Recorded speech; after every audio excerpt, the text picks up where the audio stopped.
pyramid scheme in itself is a bad thing, or is it just the perspective of looking at it? Yeah, pyramid scheme, I think by definition, is transaction between individuals with no service or product that is exchanged. A real pyramid scheme are bad. They're negative, they're scams, they're Ponzi schemes. You heard it all the time. And there's probably some MLMs that are actual pyramid schemes. Just like there are bad businesses and bad companies, there are bad MLMs. But at least in my experience, the ones that I was a part of were legitimate companies that had products, that had services. When you're putting people on a pedestal, your belief goes down that you can accomplish it because you think they're doing something special or they are special, which 99% of the time is not the case. So how do you view money? I look at it like oxygen. It's not the most important thing in the world, but it is up there. It's also, when you have money, you don't think about it that much. But when you don't have it, it's the only thing you can think about, like oxygen.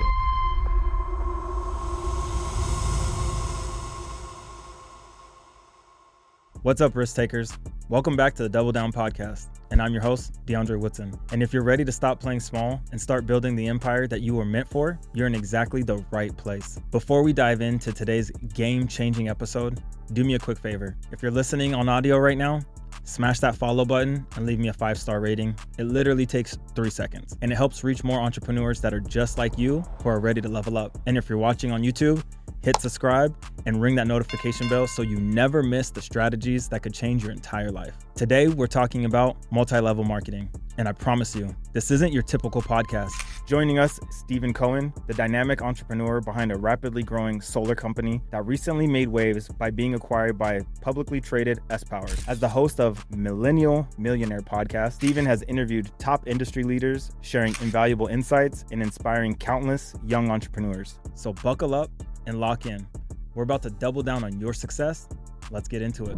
I want to jump in right into it. Can you please describe and break down what is MLM? Yeah, multi-level marketing. It's been a while since I've been in the MLM game. We've had conversations about it, but I credit a lot of who I am today from my time in network marketing, affiliate marketing. There's probably a lot of different names. I used to call it MLM, multi-level marketing. So essentially what it is it's a business model where the average person can hop into it, get a part of a company. A lot of people are probably familiar with Amway or Herbalife, some of the bigger ones that are still around till this day, massive organizations. And an affiliate or a agent or whatever you call them can join, get access to their product. So sometimes it's a physical product like energy drinks or health and wellness, or it could be a service, and basically share that product via word of mouth. So instead of companies spending tons of money on shelves and advertisement and storefronts, they essentially redistribute those marketing and advertisement dollars to a affiliate to essentially share their products word of mouth. I understand it. I absolutely love it. I feel like there's a lot of people that I come in contact with that have this buzzword of pyramid scheme, right? Do you feel like pyramid scheme in itself is a bad thing, or is it just the perspective of looking at it for the individual, right? Yeah, pyramid scheme, I think by definition, is a transaction between individuals with no service or product that is exchanged. So pyramid scheme, a real pyramid scheme are bad. They're negative, they're scams, they're Ponzi schemes. You heard it all the time. You hear about it in the news sometimes. Some of these crypto pump and dumps, I imagine, could be classified as different pyramid schemes. And there's probably some MLMs that are actual pyramid schemes. Just like there are bad businesses and bad companies, there are bad MLMs. But at least in my experience, I haven't done network marketing since 2012 or 2013. The ones that I was a part of were legitimate companies that had products, that had services. I think a lot of people get stuck on the word pyramid scheme because of the whole recruiting, building aspect of things. Right. But in reality, it's funny. It's been a while since I've had to defend an MLM pyramid scheme. That was my talk tracks, over a decade ago. But it's funny because, someone working a 9-to-5 corporate American job, nothing wrong with that, would call an MLM a pyramid scheme. And it's funny to hear because it's like, what really is a pyramid scheme? Well, the legitimate version of a pyramid scheme is illegal and they're fraud. But what most people think a pyramid scheme is all the people at the top are making the money and the bottom people don't make anything. Right. Well, if you look at most of corporate America and you look at your job, your owner, the CEO, the executives are usually the ones making the high salaries, the high income, where the new up-and-coming person is usually not making much money. So if you break down any type of organization, they actually look like pyramids. Are they pyramid schemes? Usually not, unless there is no tangible service or product being exchanged. I honestly hope that everybody here or that's watching this, however they're consuming this information, takes that with a grain of salt. And you're not saying that being a 9-to-5 worker is a bad thing. Obviously, we need them, right? Everyone at one point in time was one. But looking at your company from taking a step back, right? You could label anything as a pyramid scheme. So that negative connotation of building a business and having people working underneath you and you making a percentage off of them, it's not a bad thing. Pyramid scheme, to me, it's always been something that's irked me because I also was in direct sales and network marketing. So for me, it's how I got my foot in the game, and it's how I feel like I got my social skills, to be honest. So when I hear people talk negatively about it, I'm just like, it's just because you're afraid to do it. 100%. And recruiting, a lot of people, when they look at the word recruiting, they think it's something negative because they associate that with MLM or I need something from that individual. But in reality, if you can zoom out a little bit, all of the most affluent organizations in the world, they recruit. Yep. You know, the U.S. military, they recruit. Ivy League colleges recruit. Religions recruit. All these organizations recruit. And what is recruiting at its core? It's expanding the vision of the organization to attract like-minded individuals to get to the cause. Absolutely. So I think people need to recondition their mind. I don't think it's as prevalent now that people are a little bit more skeptical. I think 10 years ago, if you were doing MLM, you were considered weird or, fraudster or whatever. I think now, fast forward in 2025, there's so many different opportunities and people can now get access and visibility to people that are building businesses or building ventures that are outside the traditional go to school, get good grades, work a job for 40 years of your life. So I think it's a lot more welcome now. But to your point, if you are projecting fraud out to a legitimate opportunity, chances are it's because you're insecure and somehow, some way you're coping with your inability to do something different than what your mom or your dad or what your school teacher taught you. I want to kind of put a pause here, put the pin in this. I just honestly got overly excited because I couldn't wait to talk to you, dude. I'm so sorry. Allow yourself to introduce yourself to the audience and speak a little bit about your background, brother. Yeah, of course, man. So Stephen Cohen, 32 years old, out here in the 702. Grew up pretty humble backgrounds, only child. Parents came from New York to Las Vegas, so I grew up here. So middle school, high school, a year of college. During college, I realized that I was going to school just to go to school. I didn't really have a vision. Both my parents combined made $40,000 a year. My mom was a elementary school teacher, and my dad was a security guard, so I didn't really come from a environment where I saw people winning on a financial standpoint. Had a ton of love in my household, which I think is more valuable than anything else. But when I got into being an adult, I was going to college out here in Vegas, 702. It's pretty easy to get lost in the sauce. Right. I did a fraternity because I bought into the idea that college is supposed to be the best 4 years of your life. In reality, it's not. It's just a starting point. So I dropped out of college, got introduced to MLM. That was my first exposure to entrepreneurship as well. And did that for 3 years. Didn't make a crazy amount of money, but I learned a ton about sales, entrepreneurship, public speaking, communication, started reading books, started to reframe the way that I looked at the world. And in 2015, I got introduced to the solar industry, door-to-door direct sales. So a bit different than MLM, but I was able to take a lot of the skills from that experience and put it into door-to-door. Did pretty well. About 5 years ago now, we launched our own company.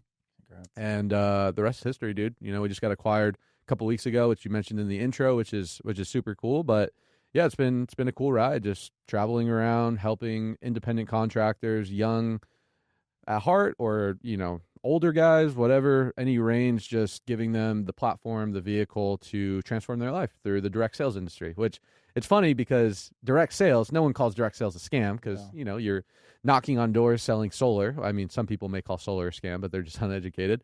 But it's really the same thing. You are a 100% commission, 1099 performance based. And that's really where I shifted my mindset when it came to business. I never wanted to be in a situation where someone else was dictating my worth. I always wanted to be in a situation where I had full control over my destiny. Right. not just from an income standpoint, but from a time and flexibility standpoint. Because one thing that network marketing really ingrained into me is you only have one life. And if you trade your life for someone else that doesn't value your life as much as you do, then chances are you're not going to be able to live life to the fullest. You're not going to be able to go to all your son's baseball games. You're not going to be able to give your mom that retirement that she deserves. You're not going to be able to do certain things because you took the easy route instead of doing something that is a little bit harder at first, but then makes your life easier. You ready to turn your dreams into a reality?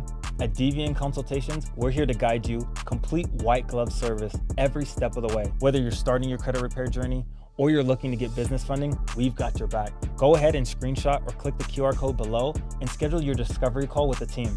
Let's make your dreams come true together. While you were speaking, I remember seeing something from Daniel G where he was talking about, is sales fair, right? And he was talking about if you take two employees, one is strictly based off of commission and one gets paid every single week. The first week, let's say the normal 9-to-5 person, he gets paid $1,000. The sales guy who's on commission gets paid nothing. They work the exact same amount of time. Does it seem fair? No, it doesn't seem fair. We continue on for week 2, the exact same thing happens, right? Week 3, the exact same thing happens. So far, employee 1, the 9-to-5 guy, he's made $3,000. This guy's made 0. But week 4, this guy makes 1 sale and he's made $25,000, and this guy just takes a regular $1,000 home. So is it fair? This guy's made $25,000 and now he's made $4,000. In the grand scheme of things, nothing is ever fair. You know what I mean? So direct sales, to me, same situation that you were in. I grew up in it, and I got my foot, like I said, I got my foot in the door where I was recruited by a company who went out to go do sales for other companies to expand their business. So every single morning we'd meet in this room, we'd hype each other up. We'd get like these pamphlets of what did we have to go sell today.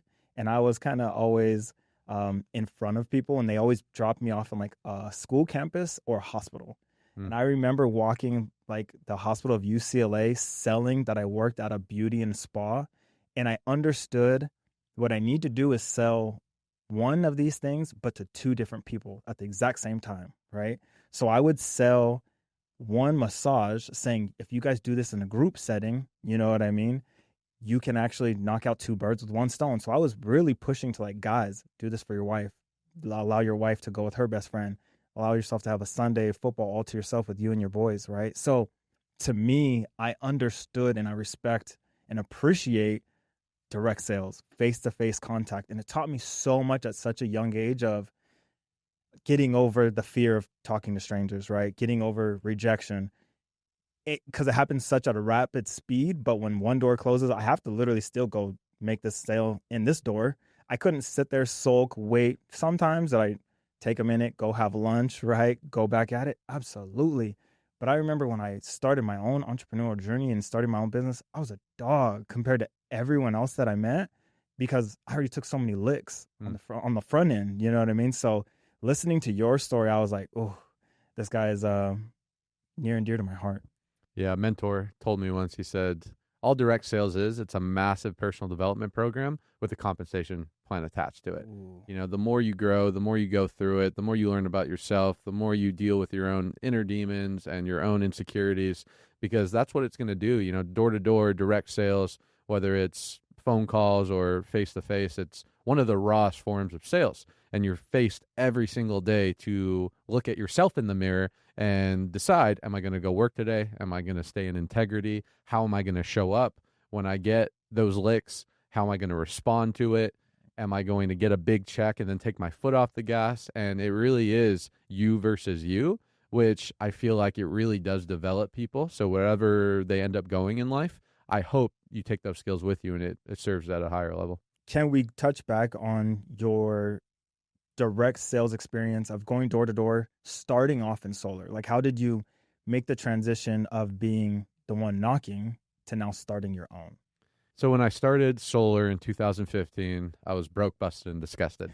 I did network marketing for 3 years, and I felt I've grown so much as an individual, but my bank account didn't reflect that. Got it. So it was still the battle of all this knowledge, information, all this process that I went to become a better individual, but my physical reality wasn't reflecting any of it. So I remember just being super open-minded. A buddy told me about this door-to-door thing. And I just hopped into it. I didn't know anything about solar. This was before, everyone and their mom owned a solar company. And I just remember just being super coachable, and it was me against me. Door to door was really one of the hardest things I've ever had to overcome in my life, because it's challenging. It's difficult getting outside of yourself, having the humility to go for hours and just getting pooped on by people, dealing with angry people. And it was challenging, but eventually figured it out. You trust the process. And started doing pretty well. I think around month 4, I made my biggest check ever, which was $10,000. That was always my goal. I wanted to make $100,000 a year. I thought that would change my life and retire my parents. Little did I know at the time it wasn't that much money, but you have to hit those benchmarks. And eventually I started selling well, and then I started building a team. One of the things I took away from network marketing was it's better to have 1% of 100 people's efforts than 100% of your own efforts.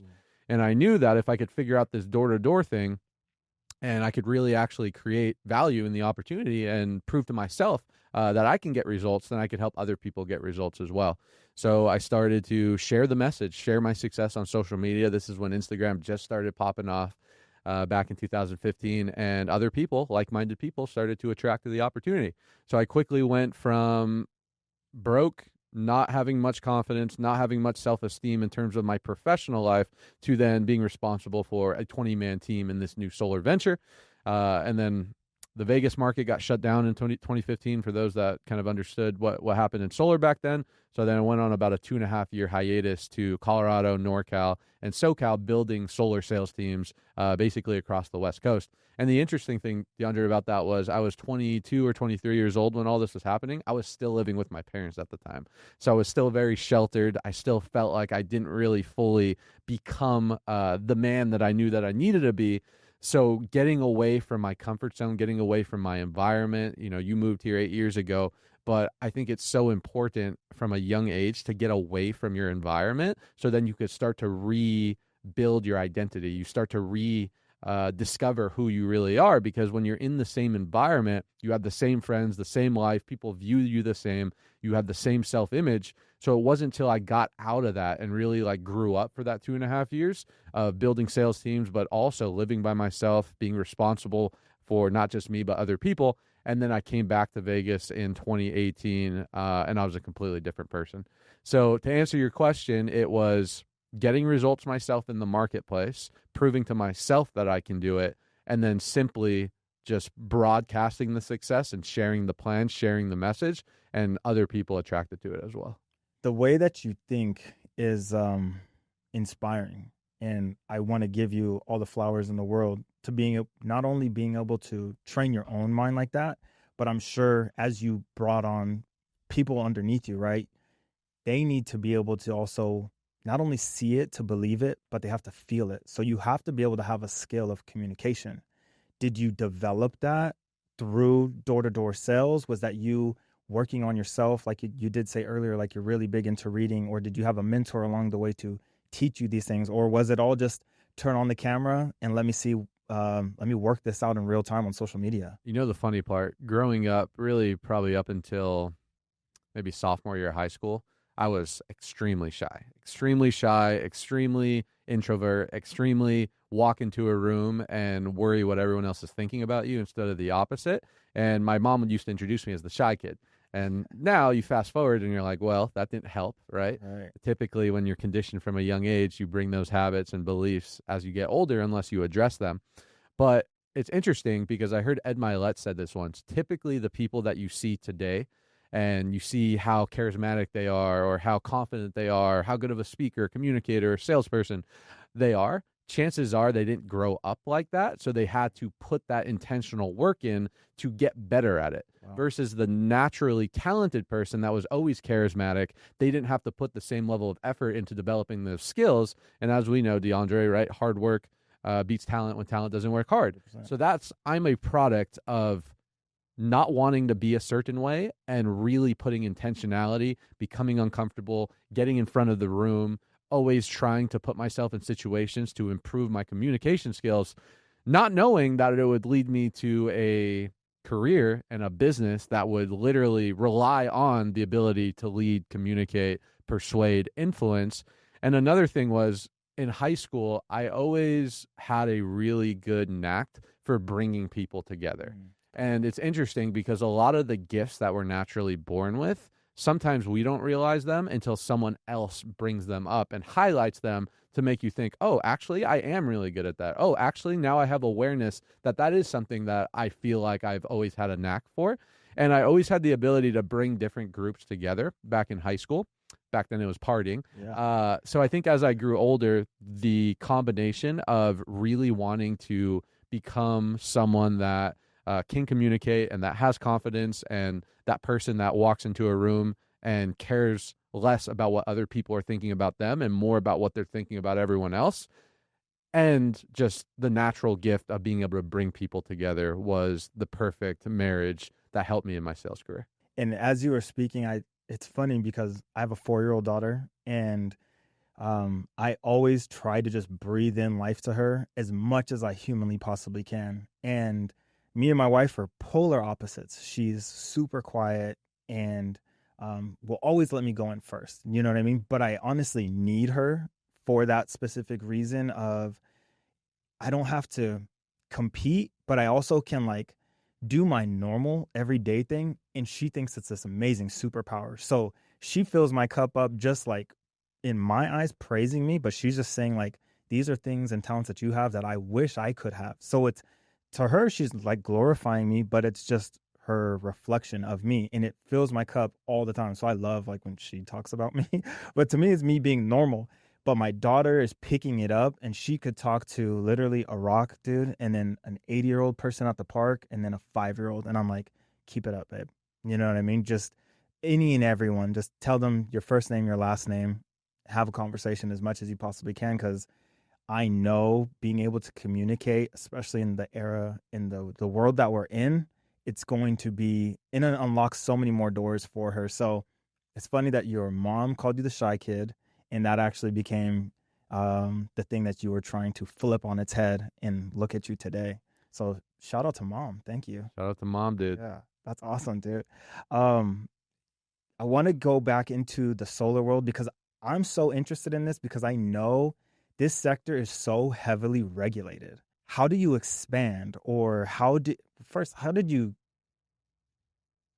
overcome so many of the regulations to be able to even have your company purchased and acquired from to a publicly traded company? Like that's a huge feat and accomplishment in itself. And I know I talked about it at the beginning, but I don't want to gloss over it. Like this is a big deal because the sector is super regulated. Yeah, solar is crazy. Yeah. I've been doing this for 10 years, and I'm grateful because I didn't know anything about solar in 2015. I just knew that it was a high ticket item. They cost a lot of money. They go on the roof and somehow they convert. I just didn't really care. I just knew I needed a vehicle to get me where I wanted to go, which was the time freedom and some financial flexibility and all the things. So solar's evolved. You know, solar today is way different than solar in 2015.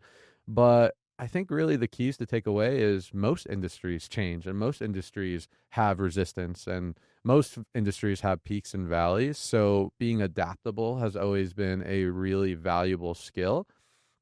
I forget the exact author of the quote, but success isn't determined by how good you are, how good looking you are, or it's just your ability to adapt and survive and outlast everyone else. And that's really always been my mindset. You know, Simon Sinek is someone that I watch a lot of his content, and he talks about game theory.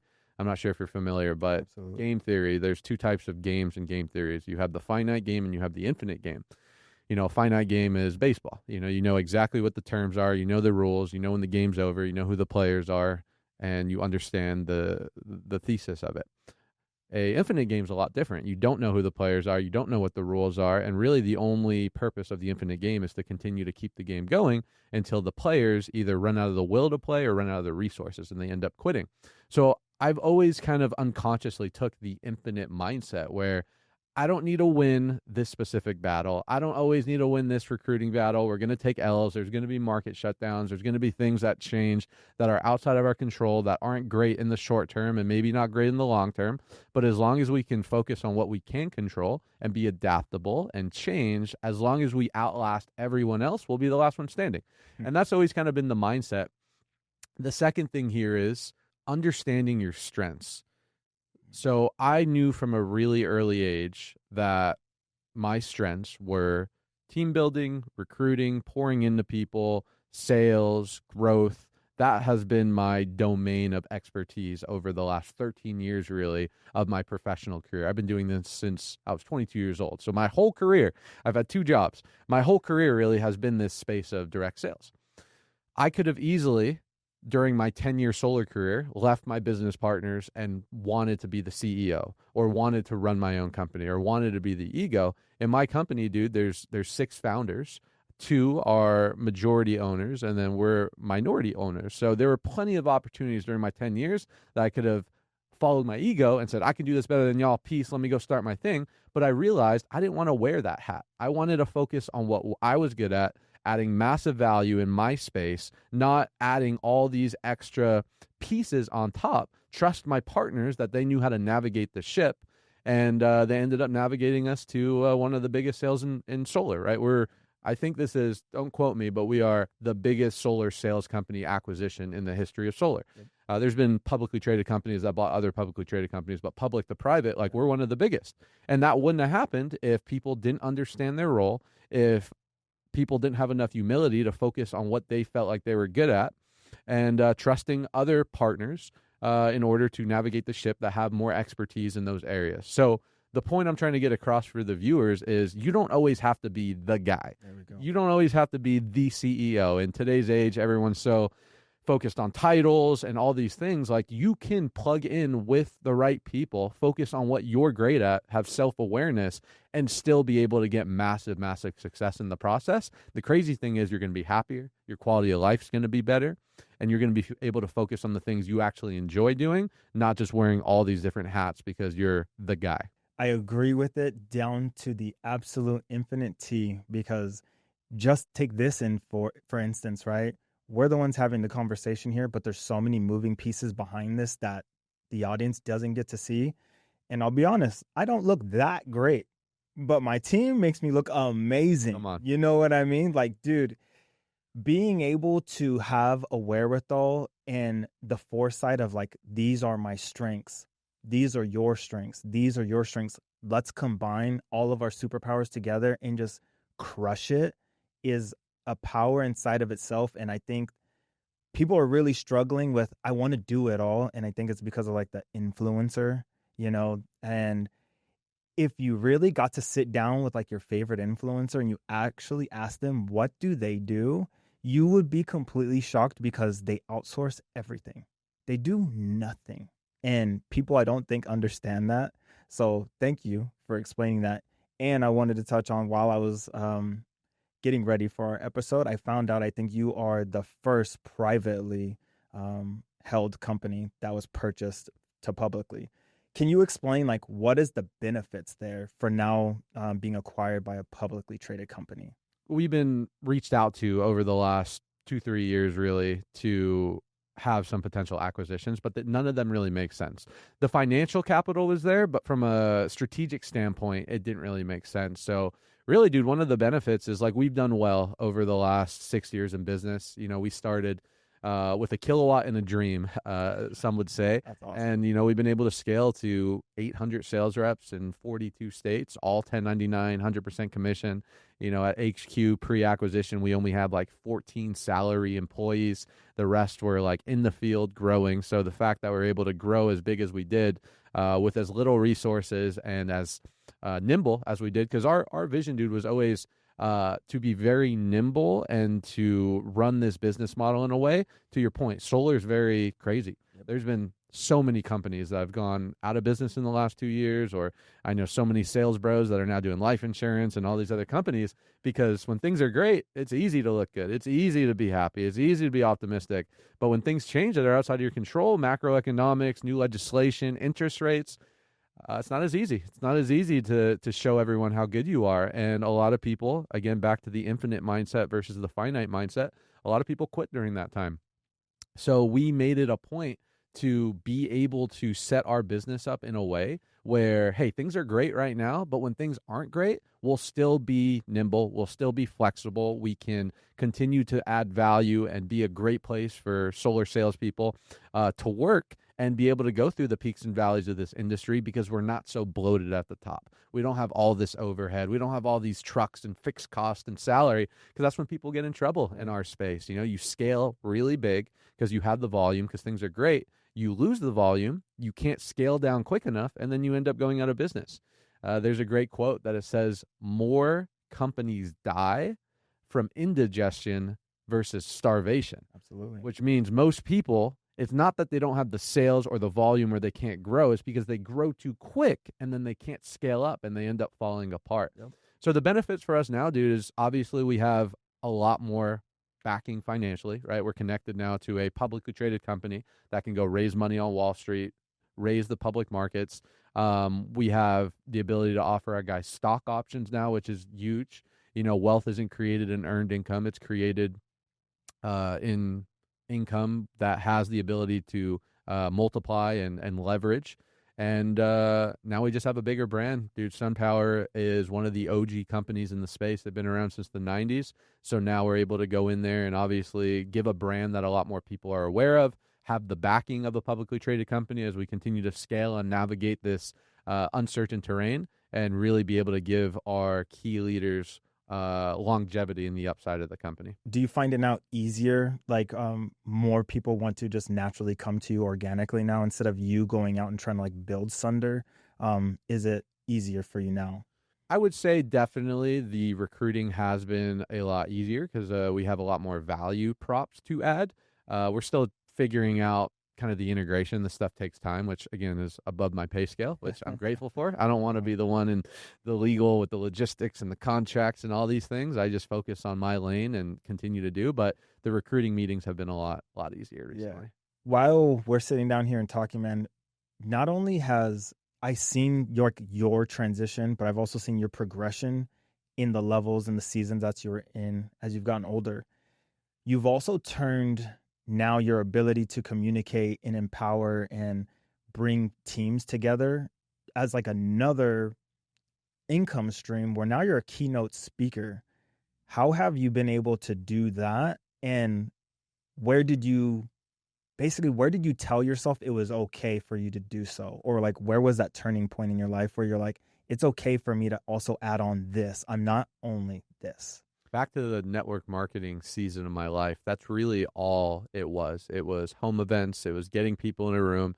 At the time, it was like 22, 23 years old. It's really probably like 18, 19-year-olds, and pitching a product and pitching the dream and pitching the vision of what they can be if you end up joining this organization, dude. So I got really good at public speaking, which, again, wasn't something that I ever felt like I would desire to be good at or had the ability to be good at. But again, I always had the mindset, hey, I want to get better. Let me put myself in these uncomfortable situations. So I kid you not, for probably 2 years straight, we ran 2 to 3 home events a week. It didn't matter if there was 20 people in a room or one person in a room. We would treat it like it was 2,000 people in a room. Right. And I got really good at being able to curate a message, cast vision, understand unconscious patterns, and being able to share a story or a mission or a vision in front of a lot of people. And that just translated over to door-to-door and direct sales. Like, my ability to run meetings has been a really big reason why I've been able to excel. When speaking is such a powerful tool, I would say public speaking, that skill set, because it is a skill set that can only be learned with hours and hours and hours of working on it, that has been able to take me way further than probably any other skill set in my direct sales. Because if you can get in front of a room of people and inspire them and persuade them, it's something that not a lot of people can do or are willing to do. I think it's like the number one fear for most people above death, which is kind of crazy. Yeah. And if you're able to do something that other people aren't willing to do or they can't do, you become valuable. You become more of a asset to that company or that organization, and therefore value follows dollars. Dollars follows value. So the keynote speaking was kind of a natural organic evolution from my last 13 years of doing it in the space to now it's like I've gotten really good at it. I really enjoy it. It's one of the things I would probably do for free, and that's usually a sign that you should follow your passion a little bit. So now I'm like, well, if I had done so well with it within my ecosystem of direct sales, like, let me take it outside of direct sales and see where it takes me. It's the closest thing to feeling like a rock star. Absolutely. I'm no musician. I'm not very talented. I'm never going to be in the NBA or MLB or anything like that. So the ability to curate my speaking skills, I think, will take me places that hopefully I can't even think of right now. 100%. And I just want to ask, so because I'm very, very inquisitive as I'm speaking with my guests, and that's something that I've learned as I've been doing this podcasting thing, is I always want to try to take one or two or three things I can from my guests and then try to implement it into my own life. But I'm interested, when you said, was it just your own foresight to challenge yourself to do these home conversations and treat it like there's 2,000 people there? Or was there like a mentor or a catalyst behind you saying like, there's something here, you're naturally good at this, or we can take this somewhere else because nobody else is doing this? I think it was just being coachable, dude. At the time, there was people that had the results I want. There was someone a 21-year-old making $30,000 a month from his smartphone, which was not really anything that was possible at the time. That was before TikTok. It was before the influencer world and social media. So I remember seeing that, and I was like, what is this guy doing? Right. And I just do what he did. So many people, they try and reinvent the wheel. If you do what people do and you say what they say, you're going to get what they get every single time. And that's all I was. I was a student. I was coachable. I had a lot of humility. I realized I wasn't shit at the time, and I wanted to be someone that was actually worth something. So I just found someone who I would trade lives with at that time, who I felt like had the values that I had and that had way more business acumen and success than I did. And I just did what he did, and I just followed the system. And I also learned, and this was more of an unconscious thing, that you need to follow people that have the results you want. This is something that I try and teach people all the time.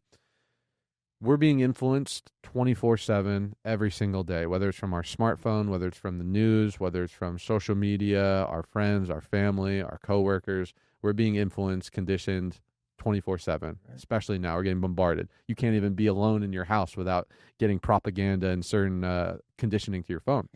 So you need to be very mindful of who you're getting information from and who you're listening to, because things aren't taught, they're caught a lot of times. And whether you're consciously digesting it or unconsciously, it's influencing your worldview. So I realized, okay, I need to find people that have the results I want. At the time, it was really business focused because that was really the desire. I need to make more money, because when I make more money, everything else becomes a little bit easier.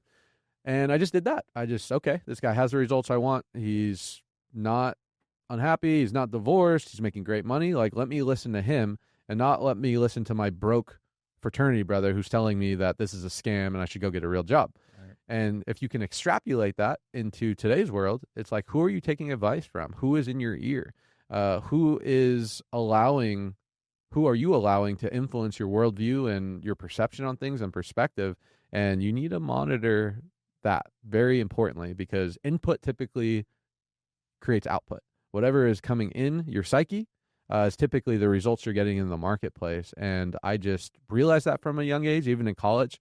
So part of the reason I dropped out, I was like, hey, business professor teaching me how to make a business, making $60,000 a year, bless his heart, he can't teach me to do something that he's not doing himself. So let me take my formal education and take a step back, and let me focus on self-education, because the people I'm listening to actually have the results in the real world that I want. I heard there's something in there that I want to ask you about. So you said making more money makes life easier. Most people, that probably just went over their head because you said it so quickly.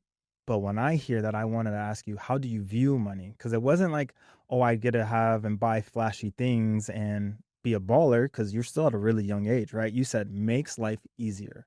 That's really important, and that's a different mindset at such a young age. So how do you view money? I look at it like oxygen. It's not the most important thing in the world, but it is up there with very important things. And it's also, when you have money, you don't think about it that much. Life becomes a little bit freer from the monetary binds of your psyche. But when you don't have it, it's the only thing you can think about, like oxygen. When we're breathing, we take it for granted. We don't really think about it much. Life goes on. When you don't have oxygen, it's the only thing that you care about. And I think money is like that. I also think money is a tool. It's a magnifier. I'm sure your audience has heard this before. If you're a good person, you have more money, you're going to become a better person. If you're an evil person or a negative person or a sad person, it's just going to amplify whoever you are. And it's funny because you hear this all the time, money won't make you happy, or money doesn't grow on trees, or like rich people are evil. And it's like, that's just all conditioning of poor people. That's what I used to believe. My parents used to believe, hey, if you're rich, then you have to steal that, or you have to screw other people, or that stuff isn't for us, that's just for other people. And it's like, if you continue to allow that stuff to mold your money blueprint, you're going to continue to be poor and be broke and be in a situation where you don't have resources. So for me, dude, it's allowed me to do amazing things. I've been able to retire my parents. I've been able to travel the world. I believe, and this is just me personally, I believe the more money I make, the better person I become. The better person I become, the more money I make. Not everyone's like that. I have a lot of people that I know that make a lot of money and they're still not healthy. They still have poor relationships. They're still unfulfilled, but it's an inner game at that point. Yep. So it's a resource. And I think everyone should have the desire to have the ability to live life on their terms. And unfortunately in 2025, unless you're going to move to Peru and meditate on a mountaintop for 3 days, you need fiscal money in order to have options. Yeah, dude. I knew this one was going to be very powerful, and if it wasn't for the viewers and the audience, this is for me. So I appreciate you so much, dude.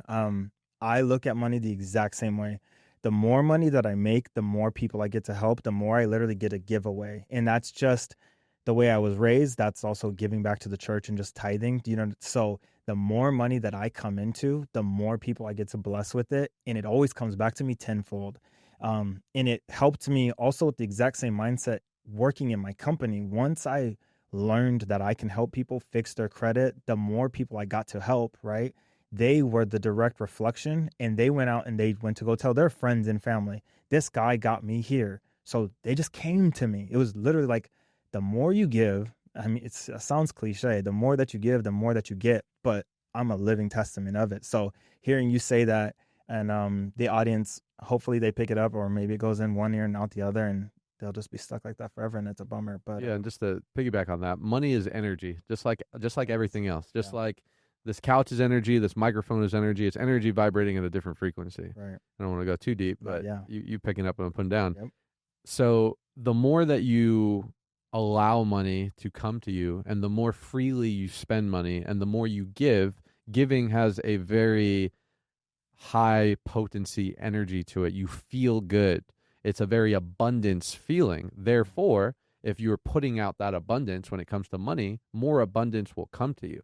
I've been in seasons of my life, and I'm sure a lot of people have, where you get a little bit of money and you try and hoard that money. You try and hold on to it because you're scared that it's going to go away. Well, what do you think you're attracting? You're attracting scarcity. You're not allowing the flow, the natural flow of abundance to flow to you. So I think it's really important for viewers, while we're on the topic of money, to really understand what your relationship with money is, what programs are in there that aren't conducive to money, that are probably operating and you're not even conscious to it. How do you treat money? That's why gratitude is so important, and doing our best so when you receive compensation, or you get a promotion, or you get a big win in your opportunity, you celebrate it and you're grateful for it, right? If money was given to you as a present, and you didn't thank the individual for giving you that money, and you weren't grateful for him, would that individual give you more money? Mm-hmm. Probably not. Right. Well, the universe, God, whatever you believe in, typically works that way as well. So money is important. It controls our life, whether we like it or not. So you might as well get really good at understanding it. This spiritual person that I'm listening to, or this insight, where did this come from, if you don't mind? Self-discovery and personal development. Got it. Just putting myself in uncomfortable situations, being an avid reader, being avid with consumption. Like, I am a product of the personal development space. I was a low identity kid that was trying to figure out his way in the world. And now I'm a little bit better than that, 10, 12, 13, 14 years later. But it was very intentional. It didn't happen by accident. I remember we're coming up on Halloween. Yeah. Halloween is one of my favorite holidays. I remember 22, 23, 24 years old, sacrificing 3 or 4 Halloweens in a row because I was home, focused on my business, focused on learning, focused on what I needed to do. And I realized that I was in a season of life where I needed to sacrifice something so other things in my life could get better. Now I'm going to go turn up. There it is. But you have to make those sacrifices, and you have to realize what your goal and your vision and what you're trying to accomplish. So personal development has been huge for me, dude. It's been able to change my conditioning, change my patterns, change my paradigm. and I'm nowhere near where I need to be. It's just the never-ending pursuit of your potential. It's exciting, isn't it? Super exciting. So exciting. I wanted to ask, how do you feel or how do you look at like work-life balance? Is that a real thing for you? Do you believe in it, or is it kind of just, it's unfortunate Gen Z or Gen X or whatever, this is like their number one thing of work-life balance? How do you view that concept? It's a tough question because I don't even fully believe in the word balance in itself. Balance is hard to really conceptualize because I'd say my life is a little bit more balanced now, but there's times in your life where you can't be balanced. You know, anyone that's accomplished anything great, if you ask them, did they have a balanced life? They're like, no, they had seasons where they were working 90% of the time, or they were spending time with their kid 90% of the time in order to be a good parent. So I don't fully believe in balance. I believe in seasons. I believe in understanding the season you're in and executing that season accordingly. Yeah. For me, I do my best to blend my work and my lifestyle, and I created that by design. If I was working a 9 to 5, I think it would be a lot easier where you can kind of fully commit and clock in and do what you need to do during the day. And when you come home from 6 to 10 o'clock, right, you're completely clocked out and you're doing your thing. In entrepreneurship, it's a little bit harder because there is no start time and end time. It's all time. Yep. And I think it's a delicate dance that if you want successful everything, right? Success means a lot of different things to a lot of different people. If you would ask me what success was 10 years ago, it would have been monetary. Now success is not monetary. It's part of it, but it's definitely not the only thing. I wouldn't even say it's the most important thing. So learning that dance, which comes with trial and error, and doing your best just to fill all your cups. That's always my goal. It's like, how do I fill all my cups this week? My physical cup. Maybe that's a lot of pickleball. Maybe that's going to the gym 4 times. Maybe that's yoga. Maybe that's doing my cold plunge sauna. My relationship cup. Am I doing date night with my fiance? Am I actually being present at home with her and not being on my phone? Am I thinking about our relationship and not just thinking about what happened at work that day? Obviously business, making sure you're pouring into that cup, and also spiritual. You know, spiritual could be a lot of different things. Solitude, spending time with yourself, taking walks and deep retrospection, getting massages for me, like putting myself in situations where I can just be and turn myself off from the world is really, really important. So to answer your question, I'd say balance isn't real.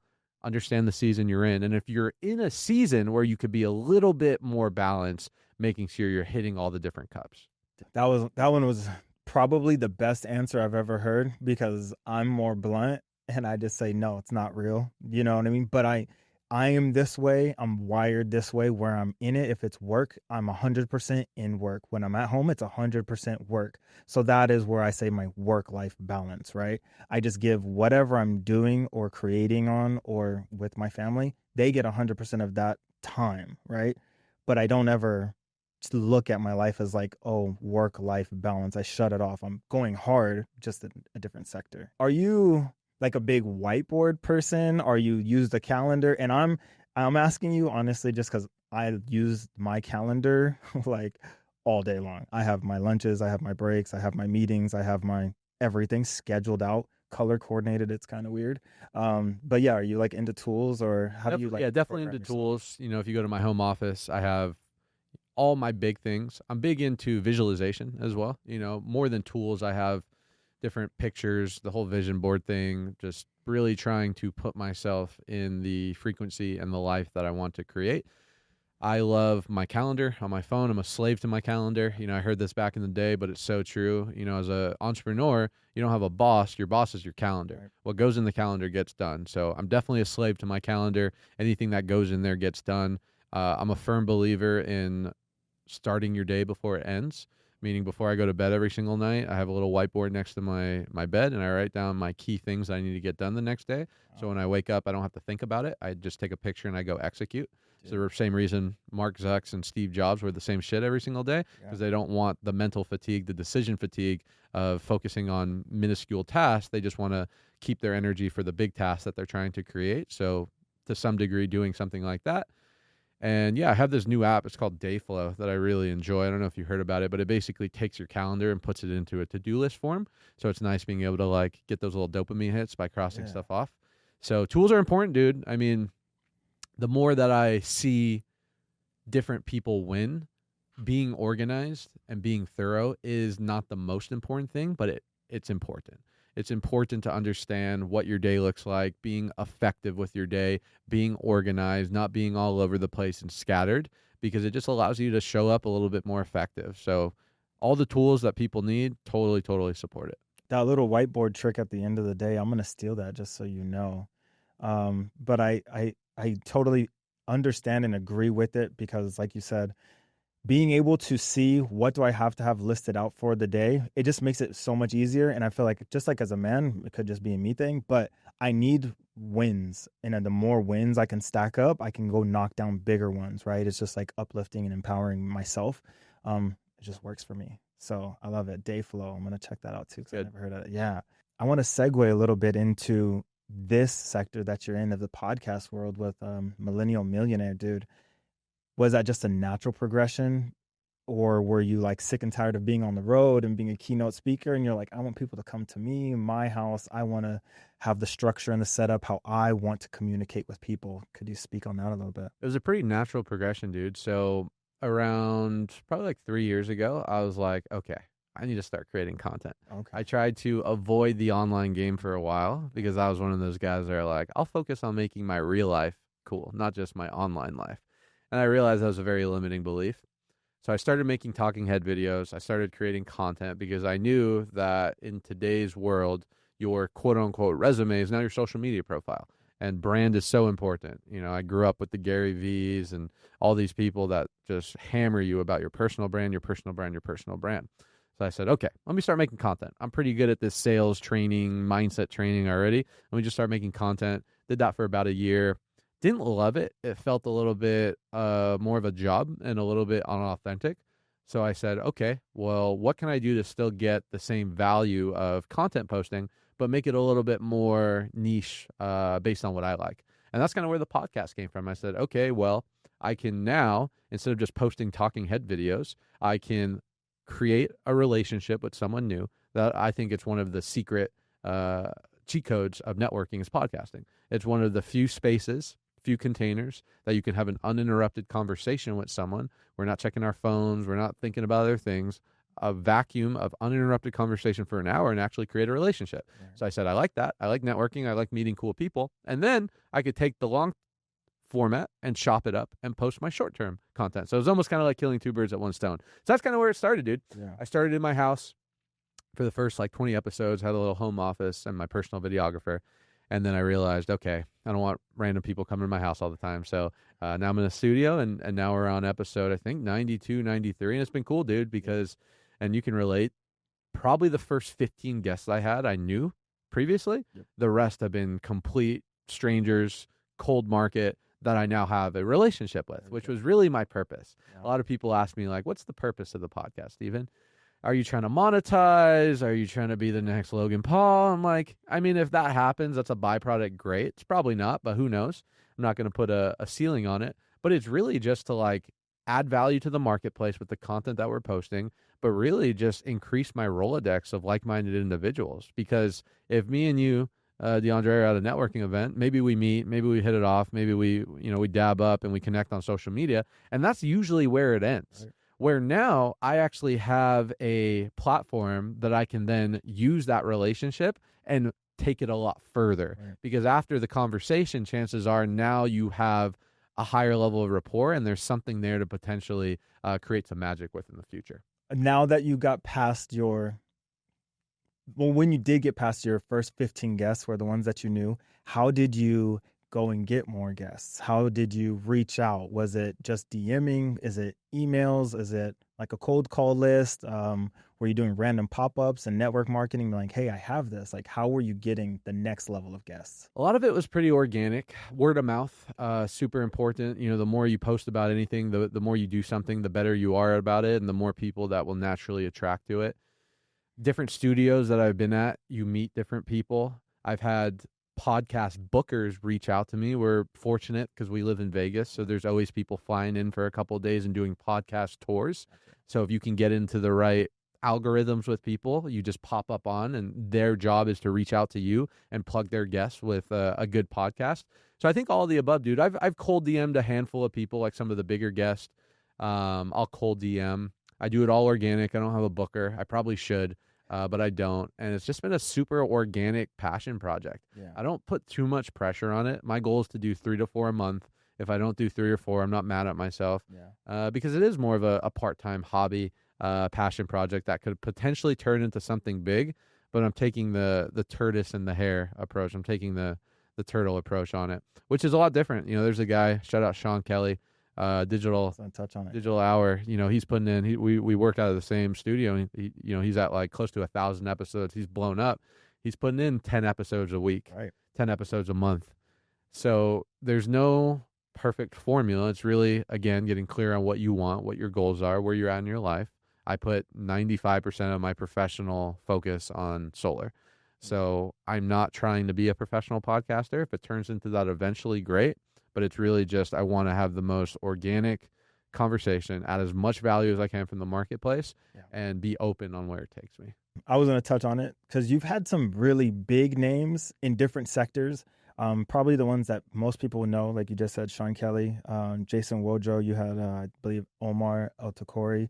So you've had really big household names or like specific niches, but like the peaks in those niches, right? One, how was it sitting with those people? Did you come into the conversation like, oh my gosh, I want to show that I am able to confidently have a conversation with them and show that I'm like intellectually as smart as them? Or was it, I want to be able to show the audience them and their skill and what value they bring to the market? One, and then two, what did you actually take from those conversations and learn like the most from them?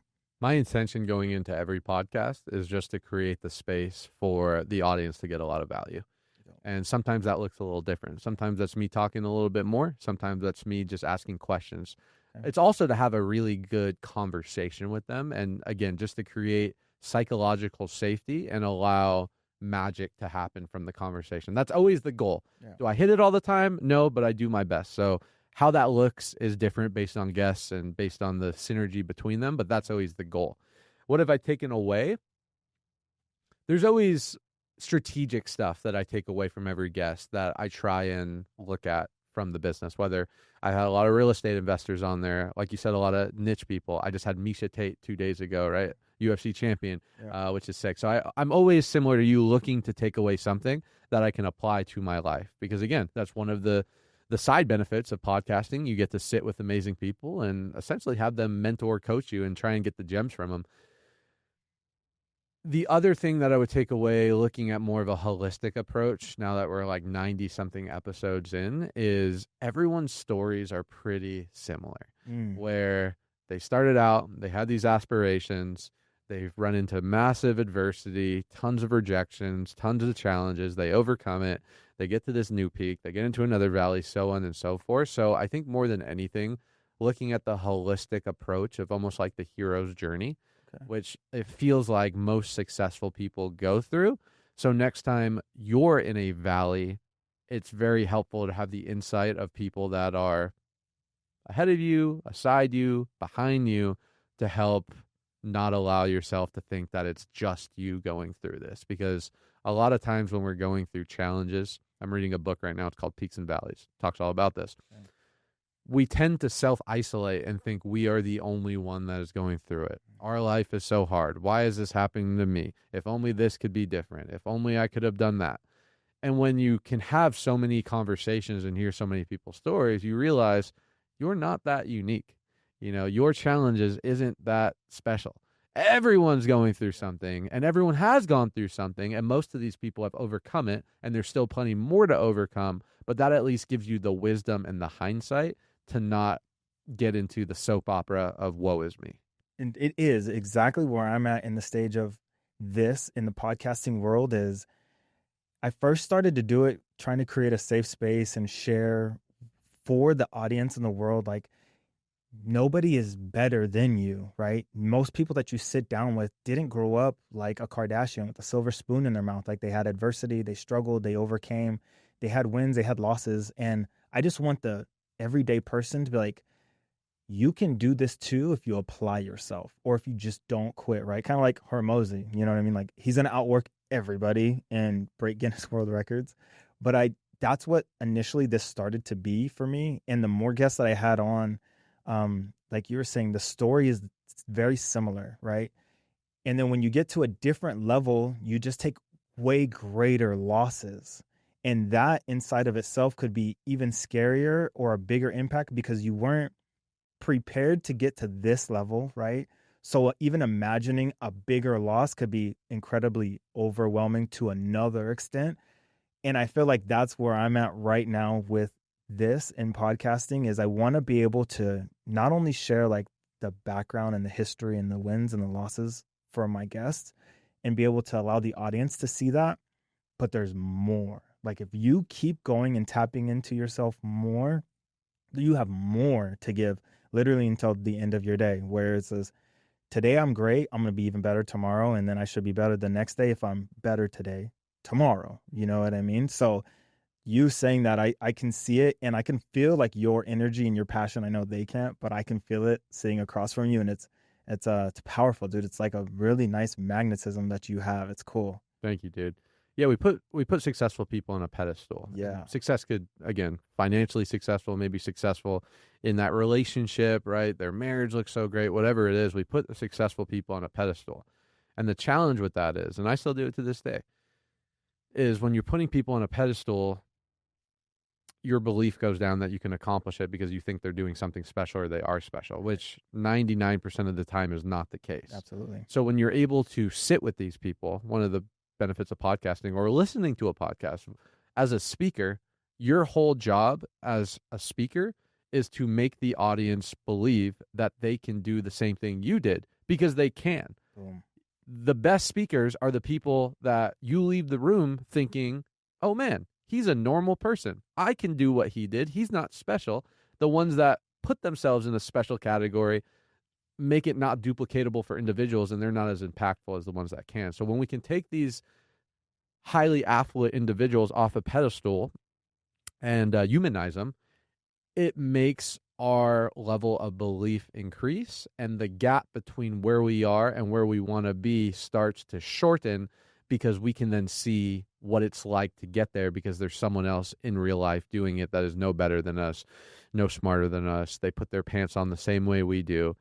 And it just allows you to take bigger action because the fear starts to dissipate a little bit because if one man can, so can you. So I think that's one of the benefits of podcasting as well. Now that we're chatting with it, you get to take these people off a pedestal and realize that if they can do it, you can as well. No one's that special in life. Yeah. Sure, there's people that have had advantages. Sure, maybe some people are dealt better hands than others, but you know, just like in poker, dude, you don't have to have the best hand to win. You just got to play the cards right. And even some of the people that I've talked to, dude, that have like what I would look at as like, oh my gosh, I could never overcome that, right? It would be something that I've never gone through, would look like to me as a disadvantage. It was the catalyst to put them here and put them in a totally different spot. So it's really just overcoming, and the perspective and the way that you choose to look at things is powerful within itself, and it can just take you or break you, make you or break you. Going back to the podcast, you did touch on it a little bit.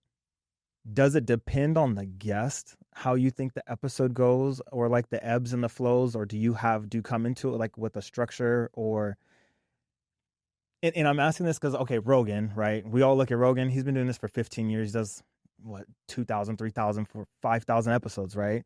He is a different type of interviewer. He's just having a conversation and people just going crazy tangents, but they also want to bring the shock factor to him because they're like, I'm on Rogan. This is my chance. You know what I mean?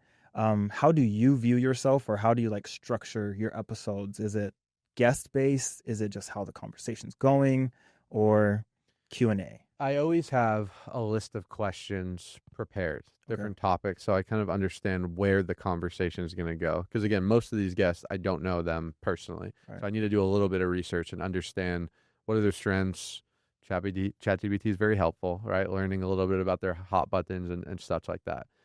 The best conversations, I notice, I don't look at that at all. Yeah. But there are some conversations, and maybe it's the guest, maybe it's just my synergy with the guest, that I will be looking at that if I feel like the conversation is like getting a little bit off of base. But my goal is always to go in there and have an outline, have a structure of where I want it to go, and hopefully allow the conversation just to naturally progress through the whole episode versus so Q&A. But my job, my intent again, is to extract as much value from that individual as possible, right? My theme of my podcast isn't to entertain. I hope I try to entertain during it, but it's not for entertainment. It's not to make you laugh. It's to hopefully make you a better person after listening to it, make you inspired. That is really my goal.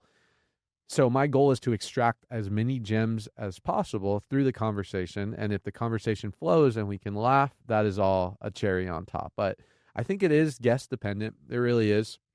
I'm sure some of it is me dependent. If I show up my best self, then usually I can guide the conversation in a way and be the right facilitator.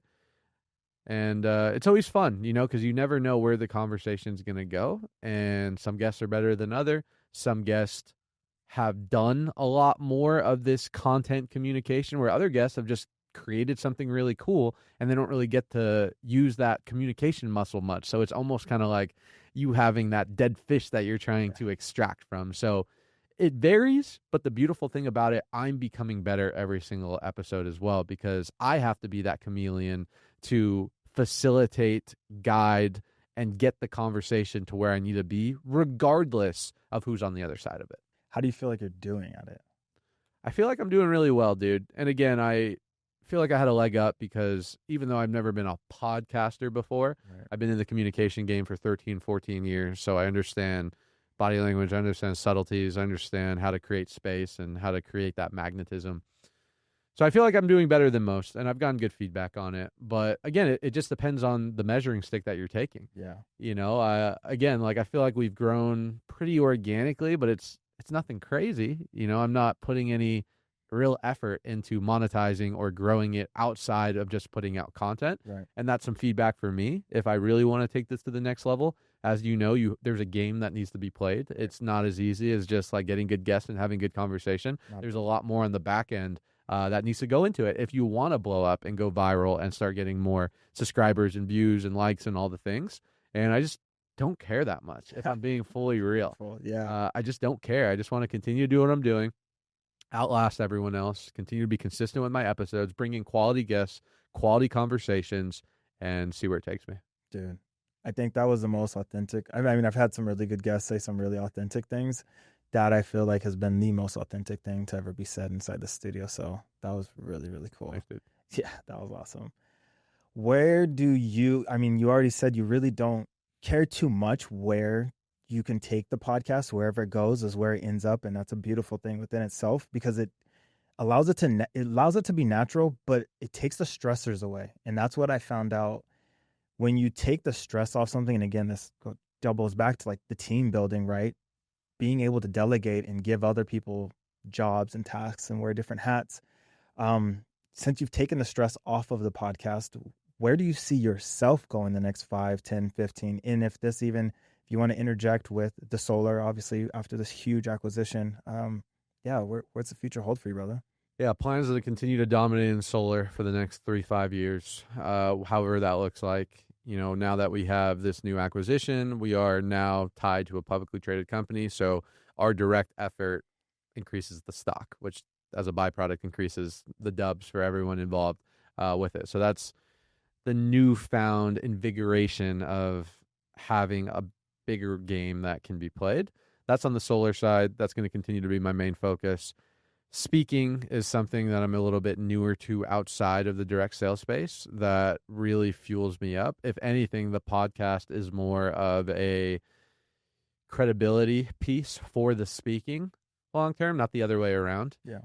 So I want to continue to get better at speaking. I want to continue to find better opportunities. Eventually it'd be cool to get paid consistently for speaking outside of kind of the normal direct sales space, because that's something that you can do for the rest of your life. When you look at athletes and you look at some people's careers, there's a lifespan to it. The average MMA fighter retires, I think, at like 36 years old, 37. And they have to figure out what they want to do with their career. Hopefully they have a big enough brand like Misha does, or someone of that stature to then have other businesses when you're outside.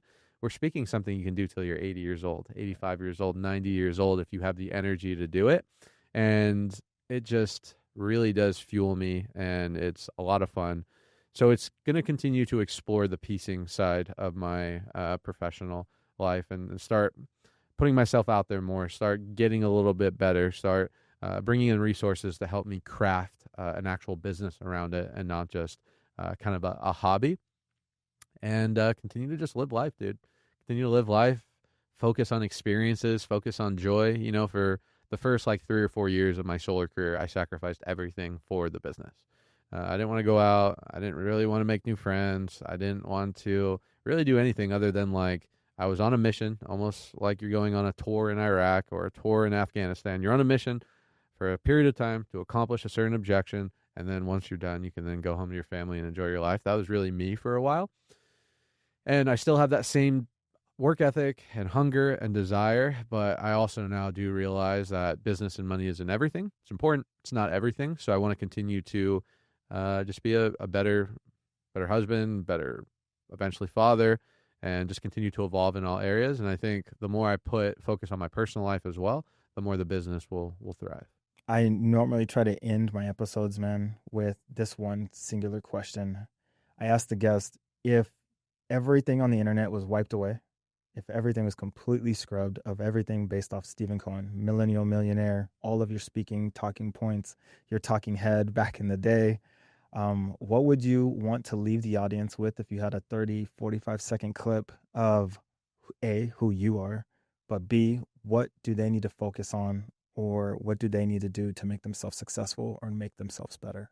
I'd say that success is a choice. It's not something that you're given. It's not something that's esoteric. It's not something that only a few fortunate people get. It's a choice that anyone can make that decision if you have enough desire. I'd say follow the golden rule. Treat others like you'd like to be treated. I think too many people in business believe that you have to lie, cheat and steal, or cut corners, or burn people, or be out of integrity in order to make it, when, at least for me, that hasn't been true. I feel like I've been able to do decently well for myself without compromising my integrity, without worrying that there's people out there that are talking bad about me. And I think that is something that is important, to staying in character, staying in integrity. And I'd also say that you only have one life.